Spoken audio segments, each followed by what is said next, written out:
सुबह का समय था। सूरज की पहली किरणें धीरे धीरे पूरे गांव को सुनहरे रंग में रंग रही थीं। पेड़ों पर बैठी चिड़ियां मीठे सुरों में चहचहा रही थी और कच्ची पगडंडी पर लोग अपने अपने काम के लिए निकलने लगे थे। उसी गांव के किनारे एक छोटी सी टूटी फूटी झोपड़ी थी, जहां रहता था 12 साल का एक लड़का, छोटू।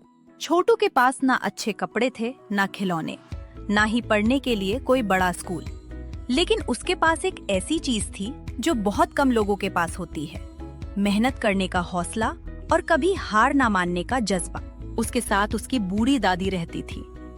उम्र ने उनके शरीर को कमजोर कर दिया था, लेकिन उनके दिल में अपने पोते के लिए ढेर सारा प्यार था। उस सुबह दादी ने मिट्टी के खाली डिब्बे खोले। एक में थोड़ा सा चावल था, दूसरे में बस 2 मुट्ठी मसाले और तीसरा डिब्बा बिल्कुल खाली था। दादी ने गहरी सांस ली और बोली, बेटा, घर में बस इतना ही बचा है। आज अगर कुछ नहीं कमाया तो शायद रात का खाना भी ना बने। दादी, आप चिंता क्यों करती हैं? भगवान ने हाथ पैर दिए हैं। जब तक ये चल रहे हैं हम भूखे नहीं रहेंगे।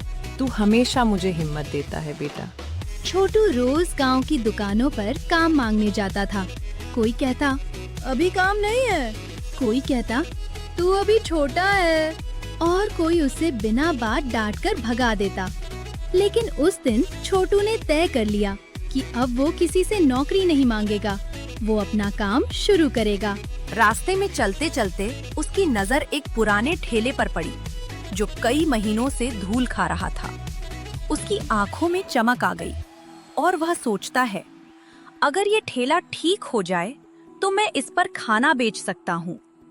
वो दौड़ता हुआ झोपड़ी पहुँचा और कहता है, दादी, मुझे ठेला मिला है, हम अपनी दुकान लगाएंगे। दुकान? लेकिन बेटा, पैसे कहाँ से आएंगे? हमारे पास थोड़ा चावल है, मसाले हैं और सबसे बड़ी चीज है हमारी मेहनत। दादी ने उसको मुस्कुराकर आशीर्वाद दिया और बोली, जा बेटा, भगवान तेरे साथ है। छोटू पूरे दिन उस पुराने ठेले को साफ करता रहा। जंग लगी कीलें निकाली, टूटे पहिए बांधे और उसे फिर से चलने लायक बना दिया। शाम तक उसके हाथ धूल और मिट्टी से भर चुके थे, लेकिन चेहरे पर थकान नहीं बल्कि उम्मीद थी। उसे बिल्कुल नहीं पता था कि अगले ही दिन उसकी जिंदगी बदलने वाली है। अगली सुबह सूरज निकलने से पहले ही छोटू ने बिना समय गवाए अपनी दादी के साथ मिलकर खाना बनाने की तैयारी शुरू कर दी। दादी ने मिट्टी के चूल्हे में लकड़ियां रखी। जैसे ही आग जली, उसकी हल्की हल्की आंच पूरे आंगन में फैल गई। चावल उबलने लगे, मसालों की खुशबू हवा में घुलने लगी और दादी बड़े प्यार से बिरयानी तैयार करने लगी। छोटू बड़े ध्यान से सब कुछ देख रहा था। बेटा, याद रखना, खाने में सिर्फ मसाले नहीं, दिल का प्यार भी पड़ता है, तभी लोग बार बार लौट कर आते हैं। दादी, मैं हर प्लेट ऐसे बनाऊंगा जैसे अपने परिवार के लिए बना रहा हूँ। कुछ ही देर में बिरयानी तैयार हो गई। खुशबू इतनी लाजवाब थी कि लगता था जैसे पूरा गांव उसकी ओर खिंचा चला आएगा। छोटू ने ठेले पर एक छोटा सा बोर्ड लगाया और लिखा, छोटू की स्वादिष्ट बिरयानी, सिर्फ 20 रुपए में। और वो गांव के सबसे व्यस्त चौराहे पर जाकर खड़ा हो गया और बोला, आइए, गर्मा गर्म बिरयानी, प्यार से बनी बिरयानी, सिर्फ 20 रुपए में खाइए। लोग आए, ठेले को देखा, लेकिन बिना रुके आगे बढ़ गए। कोई बोला, अरे ये तो बच्चा है। दूसरा बोला, पता नहीं खाना कैसा होगा। धीरे धीरे सुबह दोपहर में बदल गई। सूरज सिर के ऊपर आ चुका था, गर्मी बढ़ती जा रही थी, लेकिन छोटू के ठेले पर एक भी ग्राहक नहीं आया। उसके चेहरे की मुस्कान धीरे धीरे गायब होने लगी। उसने दादी की ओर देखा, जो दूर एक पेड़ की छाया में बैठी थी, और बोली, हिम्मत मत हारना बेटा, मेहनत का फल देर से मिलता है, लेकिन मीठा मिलता है। छोटू ने एक बार फिर से आवाज लगाई, लेकिन इस बार भी कोई नहीं रुका। शाम होने लगी। ठेले पर रखी बिरयानी अब ठंडी होने लगी थी। छोटू की आंखों में आंसू आ गए। शायद मैं ये काम नहीं कर पाऊंगा। तभी दूर से एक बहुत बूढ़ा मुसाफिर लड़खड़ाते हुए चलता दिखाई दिया।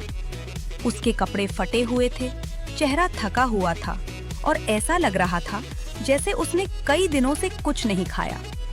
वह धीरे धीरे ठेले तक पहुंचा। बेटा, बहुत भूख लगी है, लेकिन मेरे पास 1 रुपया भी नहीं है। छोटू कुछ पल के लिए चुप हो गया। उसने अपनी पूरी कमाई की उम्मीद उसी बिरयानी से लगा रखी थी।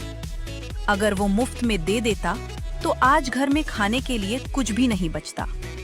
छोटू ने दादी की ओर देखा। दादी ने बिना कुछ कहे बस सिर हिलाया और छोटू ने मुस्कुराते हुए पूरी प्लेट भरकर उस बूढ़े मुसाफिर के हाथ में रख दी। बाबा, पैसे की चिंता मत कीजिए, पहले पेट भरिए। भूखे इंसान से कभी पैसे नहीं लिए जाते। लेकिन छोटू को बिल्कुल भी अंदाजा नहीं था कि ये साधारण सा दिखने वाला बूढ़ा मुसाफिर उसकी किस्मत बदलने वाला था। शाम पूरी तरह ढल चुकी थी। आसमान में चांद धीरे धीरे निकल रहा था। गांव की गलियों में सन्नाटा छाने लगा था। छोटू अपना खाली ठेला लेकर घर लौट रहा था। आज उसने कमाई तो नहीं की थी, लेकिन एक भूखे इंसान का पेट जरूर भर दिया था। उसके मन में बस यही सुकून था। उधर वह बूढ़ा मुसाफिर एक बरगद के पेड़ के नीचे खड़ा होकर छोटू को जाते हुए देख रहा था। उसके चेहरे पर हल्की सी मुस्कान थी, जैसे वह किसी बात से बहुत खुश हो। दादी, आज एक भी प्लेट नहीं बिकी, लेकिन एक बाबा बहुत भूखे थे। मैंने उन्हें मुफ्त में बिरयानी खिला दी। बेटा, पैसा फिर से कमाया जा सकता है, लेकिन किसी भूखे को ठुकराने का पछतावा जिंदगी भर रहता है। तूने सही किया। दादी, अगर कल भी कोई ग्राहक नहीं आया तो? बेटा, भगवान मेहनत और इंसानियत दोनों का हिसाब रखते हैं। अगली सुबह सूरज निकलने से पहले ही छोटू फिर तैयार था। उसने वही ठेला लगाया, वही खुशबूदार बिरयानी बनाई और उसी जगह जाकर खड़ा हो गया। लेकिन आज कुछ अलग था। एक किसान ठेले के पास आया। बेटा, कल उस बाबा से सुना कि तेरी बिरयानी बहुत स्वादिष्ट है, एक प्लेट देना। छोटू ने मुस्कुराकर प्लेट परोसी। किसान ने पहला निवाला लिया। उसकी आंखें चमक उठी। अरे वाह, इतनी स्वादिष्ट बिरयानी तो मैंने शहर में भी नहीं खाई। वो जोर जोर से अपने दोस्तों को बुलाने लगा। कुछ ही मिनटों में 4 लोग आए और देखते ही देखते छोटू के ठेले के सामने लंबी लाइन लग गई। हर ग्राहक एक ही बात कह रहा था, 1 प्लेट और देना छोटू। अब से बिरयानी यहीं खाएंगे दोस्तों। छोटू के चेहरे पर महीनों बाद सच्ची खुशी लौट आई। उसने दादी की तरफ देखा। दादी दूर खड़ी मुस्कुरा रही थी। उनकी आंखें कह रही थी, मैंने कहा था ना, मेहनत कभी खाली नहीं जाती। छोटू का ठेला तो बहुत अच्छा चल रहा था, लेकिन उसी गांव में रहता था एक लालची और घमंडी जमींदार, और वो सबकी दुकान में जाकर फ्री में खाया करता था। और वह एक दिन छोटू की दुकान पर आता है। और छोटू, कैसा है? तेरी बिरयानी बहुत मशहूर है पूरे गांव में। ला मैं भी तो देखूं तेरी बिरयानी कितनी अच्छी है। और छोटू ने गांव में सुना था कि जमींदार किसी भी दुकान में खाने के बाद पैसे नहीं देता है। इसलिए छोटू बोला, जमींदार साहब, आप पहले पैसे दो मुझे, तब मैं दूंगा बिरयानी। मुझे पता है आप खाने के बाद पैसे नहीं दोगे। छोटू के मुंह से इतना सुनते ही जमींदार बहुत ही ज्यादा गुस्से में हो जाता है और कहता है, अबे हम कहीं भागे जा रहे हैं क्या? सीधे सीधे बता, लगाएगा या नहीं प्लेट, वरना बताऊं तुझे। जो करना है कर लीजिए जमींदार साहब, आज प्लेट नहीं लगेगी बिना पैसे के। अरे छोटू, इतनी गर्मी भूल मत। इस गांव में आधी से ज्यादा जमीन मेरी है, और ये जहां तू दुकान लगाए हुए है ना, वो जमीन किसकी है मुझे अच्छे से पता है। और कल तो दूर की बात है, आज और अभी के अभी तेरी दुकान यहाँ से नहीं हटवाई तो मेरा भी नाम जमींदार नहीं। जमींदार गुस्से में पैर पटकते हुए वहां से चला जाता है। हवा में अजीब सा तनाव फैल जाता है। जमींदार के जाते ही गांव की 2 बुजुर्ग औरतें, एक अम्मा एक शम्मा, वहां आती हैं। अरे अम्मा बताइए, बड़े दिनों बाद आज इधर आना हुआ। अरे छोटू, सुना है तुम्हारी बिरयानी बहुत स्वादिष्ट है, तो मैंने सोचा मैं भी एक प्लेट खाकर देखूं। छोटू, अम्मा और शम्मा दोनों को एक एक प्लेट बिरयानी देता है और पहला निवाला जाते ही दोनों खुश हो जाती है और कहती हैं, अरे वाह छोटू, तुम्हारे हाथों में तो जादू है। क्या स्वादिष्ट बिरयानी बनाई है। दोनों औरतें पैसे देती हैं और चुपचाप चली जाती है वहाँ से। उनके जाते ही छोटू सोचने लगता है कि अगर जमींदार ने मेरी दुकान यहाँ से हटवा दी तो मैं क्या करूँगा। छोटू इधर कुछ सोच रहा था जब तक उधर जमींदार श्यामलाल के पास पहुँचता है, जिसकी जमीन पर छोटू ठेला लगाता था। अरे जमींदार साहब, आप अचानक इस वक्त मेरे घर, सब खैरियत तो है ना? इतने घबराए और गुस्से में क्यों लग रहे हैं? आज तक तूने मेरी एक बात नहीं टाली, आज एक मदद कर दे। अरे जमींदार साहब, आप हुक्म कीजिए, आपके लिए तो कुछ भी हाजिर है। बताइए क्या करना है। देखो श्यामलाल, वो जो छोटू है ना, जो बिरयानी का ठेला लगाता है, वो जमीन तुम्हारी है। मैं चाहता हूँ कि तुम उसको इसी वक्त अभी के अभी उस जमीन से बेदखल कर दो। पर जमींदार साहब, उससे तो मैंने इस महीने का एडवांस पैसा ले रखा है, ऐसे भगाना तो सही नहीं होगा ना। अरे श्यामलाल, तू कितना सीधा है रे। जितने पैसे उसने दिए हैं उसे वापस लौटा दे। उसके बदले मैं तुझे बिना कुछ किए उससे दोगुना पैसा दूंगा। और जरा सोच, अब वो जगह पूरे इलाके में फेमस हो चुकी है। अगर तू उसे वहाँ से भगाकर खुद का एक बिरयानी का ठेला खड़ा कर दे तो दूर दूर से आने वाले ग्राहक सीधा तेरी जेब गरम करेंगे और पूरी कमाई सिर्फ तेरी होगी। अरे गजब, ये तरकीब तो मेरे दिमाग में आई ही नहीं थी जमींदार साहब। मैं अभी जाता हूँ और उसका बोरिया बिस्तर गोल करता हूँ। लालच में अंधा होकर श्यामलाल सीधे छोटू के ठेले पर पहुंचता है। छोटू उसे देखकर मुस्कुराता है और कहता है, अरे श्याम जी प्रणाम। आज बहुत दिनों के बाद हमारे ठेले की तरफ आना हुआ। बताइए क्या सेवा कर सकता हूँ मैं आपकी। छोटू, मैं यहाँ कुछ खाने नहीं आया हूँ। बात ऐसी है कि मेरा अपना धंधा मंदा चल रहा है। अब मैं सोच रहा हूँ कि इस जगह पर मैं खुद का अपना ठेला लगा लूँ, तो इसलिए तुम ये जगह खाली कर दो और कल से यहाँ मत दिखना। ये आप क्या बोल रहे हैं श्याम जी? मैंने तो आपको पूरे महीने का एडवांस पैसा दे रखा है। वो जो भी पैसे है बाद में आकर ले लेना, और कल से दुकान यहाँ नहीं लगेगी, साफ बात। श्याम जी, ऐसा नहीं हो सकता। हमें अच्छे से पता है कि जमींदार ने आपके कान में फूंक मारी है, तभी आप ये सब कर रहे हैं। अरे छोटू, जबान संभाल के बात करो। मैं किसी के कहने पर नहीं, अपनी मर्जी से कर रहा हूँ। ठीक है श्याम जी, अगर आपकी यही मर्जी है तो आप ही यहाँ दुकान लगा लीजिए। मैं कल से यहाँ नहीं आऊँगा। अपने लिए मैं कोई दूसरी जगह देख लूँगा। श्यामलाल अपनी चाल कामयाब होते देख मुस्कुराते हुए वहाँ से चला जाता है। श्यामलाल के जाते ही छोटू भारी मन से अपना सामान समेटकर घर की ओर जाने लगता है और घर की चौखट पर पैर रखते ही दादी बोलती है, क्या हुआ बेटा, बहुत परेशान लग रहे हो। दादी, वो श्यामलाल है ना, जिसकी जमीन पर हम बिरयानी का ठेला लगाते थे, उसने हमें वहाँ पर दुकान लगाने से मना कर दिया है और कह रहा था कि कल से वो दुकान लगाएगा वहाँ पर। कोई बात नहीं बेटा, भगवान सब देख रहा है, वो कोई ना कोई रास्ता जरूर निकलेगा। दादी, अब हम गांव के दूसरे छोर पर ठेला लगाएंगे। हाँ बेटा, हम गांव के दूसरे छोर पर भी ठेला लगाएंगे तो लोग स्वाद के पीछे खींचे चले आएंगे। और रही बात श्यामलाल की, तो जब तक इंसान के अंदर खुद का हुनर नहीं होता तो तब तक वो दुकान तो क्या, एक पत्ता भी नहीं हिला सकता। देख लेना, उसका ठेला नहीं चलेगा बेटा। अगली सुबह की पहली किरण के साथ ही दोनों फिर से काम में जुट गए। दादी ने मसाले पिसे और फिर से बिरयानी बनाने लगी और आज छोटू ने अपना ठेला गांव के दूसरे छोर पर एक नए कोने में लगा दिया और वही दूसरी तरफ श्यामलाल ने उसी पुरानी चलती हुई जगह पर अपना बिरयानी का ठेला लगा दिया। जो गांव के लोग थे वे तो सीधे छोटू को ढूंढते हुए उसके नए ठिकाने पर पहुंच गए, पर जो बाहर से आने वाले मुसाफिर थे वे श्यामलाल के ठेले पर रुक गए। माखन ग्राहकों को देखकर जोर जोर से आवाज लगाने लगा, आइए बाबूजी आइए, एकदम गर्मा गर्म बिरयानी खाइए। ऐसा स्वाद आपको पूरे लखनऊ में नहीं मिलेगा। अरे भाई साहब, पहले यहाँ एक दूसरा लड़का ठेला लगाता था, आज वो दिख नहीं रहा, बात क्या है? अरे साहब, वो ठेला मेरा ही था। वो लड़का तो बस यहाँ काम सीख रहा था। अब वो बीमार होकर अपने घर चला गया है। ये जो असली बिरयानी है ये तो मैं खुद ही बनाता हूँ, आप खाकर तो देखिए। चल भाई, एक प्लेट लगा ही दो, देखते हैं क्या स्वाद है। श्यामलाल ने बड़े चाव से प्लेट लगाई। दोनों ग्राहकों ने जैसे ही बिरयानी का पहला निवाला मुंह में रखा, उनके चेहरों का रंग ही उड़ गया।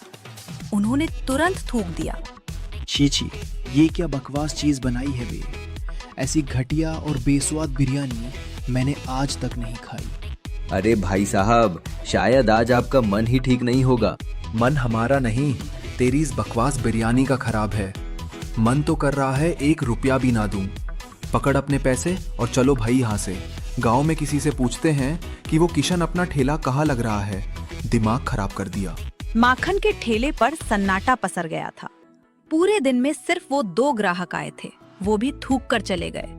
वहीं दूसरी तरफ छोटू के नए ठेले पर ग्राहकों की भारी भीड़ उमड़ पड़ी थी।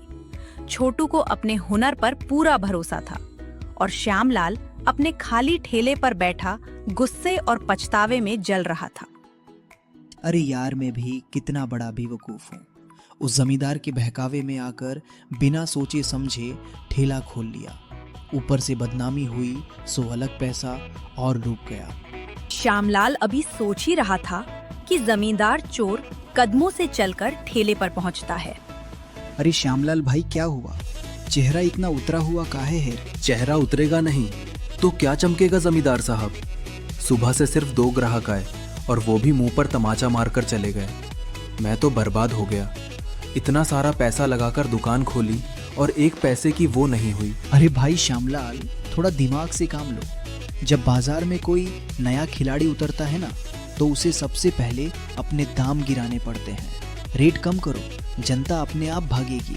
अरे जमींदार साहब, बिरयानी बनाने में बहुत पैसा लगता है।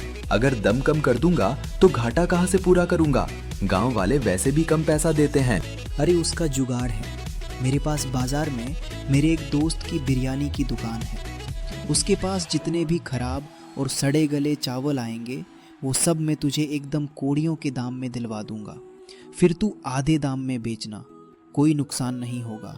वो जमींदार साहब क्या तगड़ा दिमाग लगाए हैं। कल से तो मैं उसे छोटू की धज्जियां ही उड़ा दूंगा। आज का पूरा नुकसान कल छूट समेत वापस लूंगा। अगली सुबह फिर से दोनों तरफ ठेले सज गए। श्यामलाल ने दुकान लगाते ही पागलों की तरह चिल्लाना शुरू कर दिया। आ जाओ गांव वालों, दौड़ के आ जाओ। ऐसा सस्ता और धमाकेदार ऑफर कहीं नहीं मिलेगा। मात्र आधे दाम में भरपेट बिरयानी खाओ, जब तक मन ना भर खाते जाओ। आधा धाम सुनते ही लालच में डूबे गांव वाले छोटू का ठेला छोड़कर श्यामलाल के ठेले पर टूट पड़े। लेकिन जैसे ही उन्होंने वह सड़े चावल की बिरयानी खाई, स्वाद में वह बात नहीं थी। लोग श्यामलाल के मुंह पर ही उसकी बुराई कर रहे थे, थूक रहे थे। श्यामलाल मन ही मन बहुत उदास हो रहा था और उसे अपनी इस घिनौनी गलती पर पछतावा भी हो रहा था। लेकिन दूसरी तरफ कहानी ने एक दर्दनाक मोड़ ले लिया था। छोटू के ठेले पर आज एक भी ग्राहक नहीं फटका। उसका भारी नुकसान हो चुका था। वो पूरी तरह से अंदर से टूट चुका था। अगले दिन फिर से गांव के दोनों छोर पर ठेले सजे, लेकिन आज हवा का रुख बदल चुका था। श्यामलाल के ठेले पर सड़े गले चावल की बिरयानी खाकर गांव वालों का पेट ऐसा बिगड़ा कि आज उसके ठेले की तरफ किसी ने झांका तक नहीं। श्यामलाल के ठेले पर एकदम सन्नाटा था। वहीं दूसरी तरफ छोटू के नए दिखाने पर गांव वालों की भारी भीड़ उमड़ पड़ी थी। लोग लाइन लगाकर असली स्वाद का इंतजार कर रहे थे। श्यामलाल अपने सुने ठेले पर खड़ा होकर सर पकड़कर रो रहा था। उसे अपनी जिंदगी की सबसे बड़ी भूल का एहसास हो चुका था। अरे यार, मैं कितना बड़ा गुनहगार हूँ। उसे लालची जमींदार के चक्कर में आकर मैंने अपने पैरों पर खुद कुल्हाड़ी मार ली। महीने की जो बंदी बंधाई एडवांस तनख्वाह मिलती थी वो भी गई और इस ठेले में जितना पैसा फंसाया हूँ वो सब मिट्टी में मिल गया। बिना सोचे समझे मैंने अपने ही भाई जैसे छोटू से दुश्मनी मोल ले ली। अब मुझे अपनी गलती सुधारनी ही होगी। श्यामलाल तुरंत दौड़ता हुआ छोटू के ठेले पर पहुंचता है। छोटू भाई, मुझे माफ कर दो। जमींदार के बहकावे में आकर मेरा दिमाग खराब हो गया था। मुझे अपनी गलती पर बहुत पछतावा है। तुम वापस अपनी पुरानी जगह पर आ जाओ भाई। वो जगह तुम्हारी ही है। अरे श्याम भैया, कोई बात नहीं, ऐसी छोटी छोटी बातें तो होती रहती हैं। कोई बात नहीं, आपको माफ किया। पर अब मैं ये नया ठिकाना नहीं छोड़ूंगा। मैं अपना ठेला अब इसी जगह पर लगाऊंगा, क्योंकि हुनर जगह का मोहताज नहीं होता श्याम भैया। सिख यही है कि हुनर की कदर हर हाल में होती है। बस इंसान को बिना हिम्मत हारे अपनी मेहनत पर भरोसा रखना चाहिए।